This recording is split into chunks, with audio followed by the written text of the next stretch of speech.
कभी ऐसा हुआ है कि कोई सपना देखा हो और फिर अगले ही पल किसी ऐसे इंसान को देख लिया हो जो वही सपना तुमसे कहीं बेहतर तरीके से जी रहा हो? मेरी आज की कहानी एक ऐसे ही लड़के की है जिसके पास सपनों की कमी नहीं थी। कभी सोचता एक यूट्यूब चैनल शुरू करूं, फिर खुद ही खुद से कहता अब तो लाखों चैनल है, कोई मेरा चैनल क्यों ही देखेगा। फिर सोचता कोई बुक लिख लूं, फिर किसी फेमस राइटर की बुक देखकर सोचता कोई मेरी बुक क्यों ही पढ़ेगा।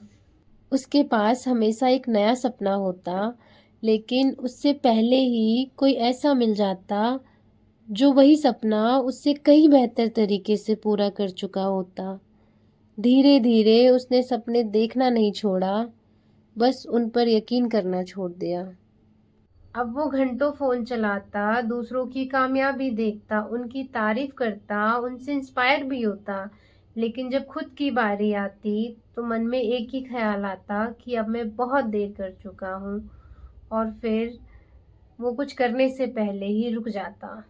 बाहर से देखने वाले कहते, यार कितना लेज़ी हो गया है, लेकिन सच तो ये है वो लेज़ी नहीं था। वो बस उस दौड़ में उतरने से डरता था जिसमें उसे लगता कि बाकी लोग उससे कहीं ज़्यादा आगे निकल चुके हैं।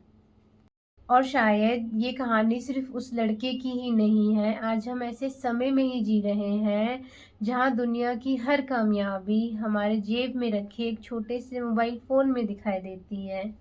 पहले हमें अपने मोहल्ले के 2-4 लोग सफल दिखाई देते थे, लेकिन आज पूरी दुनिया हमारी स्क्रीन पर है।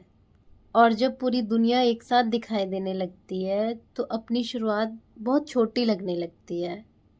यही वो पल होता है जब इंसान काम करना नहीं छोड़ता, वो कोशिश करने की हिम्मत करना ही छोड़ देता है।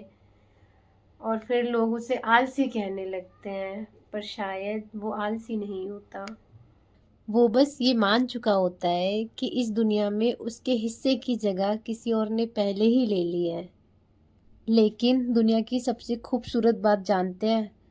2 लोग एक जैसा काम कर सकते हैं, फिर भी दोनों की जगह अलग हो सकती है। क्योंकि लोग सिर्फ काम को नहीं चुनते, वो उस इंसान को भी चुनते हैं जो वो काम कर रहा होता है। शायद इसी वजह से दुनिया आज भी नई किताबों का इंतज़ार करती है, नए गानों को सुनती है, नए चैनलों को देखती है, क्योंकि दुनिया को हमेशा नया काम नहीं चाहिए होता। कई बार उन्हें एक नया चेहरा, एक नए नज़रिए की ज़रूरत होती है। इसलिए अगर आपको कभी लगे कि आप बहुत देर कर चुके हैं, तो एक बार खुद से ज़रूर पूछना, क्या सच में दुनिया भर चुकी है या फिर मैंने खुद पर यकीन करना छोड़ दिया है?